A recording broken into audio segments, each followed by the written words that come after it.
मुस्लिम personal law board की तरफ से भारत बंद को सस्पेंड कर दिया गया है। 3 अक्टूबर को होने वाला भारत बंद मुलतवी हो गया है। आपको बता दें कि कई धार्मिक प्रोग्राम की वजह से भारत बंद को सस्पेंड किया गया है। जल्द नई तारीखों का ऐलान होगा। All India Muslim personal law board की जानिब से दी जाएगी जानकारी। वक्फ कानून के खिलाफ होने वाला था ये बंद, और ऐसे में 3 अक्टूबर को जिस बंद का ऐलान किया गया था, फिलहाल उसे सस्पेंड कर दिया गया है। आप सभी को इंतजार है नई तारीख का। और आपको बताते चले कि मुस्लिम पर्सनल लॉ बोर्ड की तरफ से भारत बंद को सस्पेंड किया गया है। इसके पीछे कई वजह दी गई हैं, क्योंकि आने वाले समय में कई त्यौहार है, कई धार्मिक कार्यक्रम है।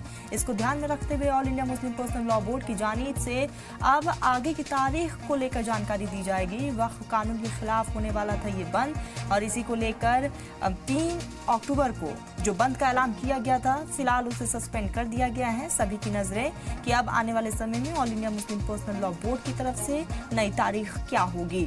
आपको बता दें कि इसके पीछे वजह कही दी गई है। कहा यह गया है कि कई धार्मिक कार्यक्रम हैं, जिसकी वजह से भारत बंद को फिलहाल के लिए सस्पेंड किया जा रहा है।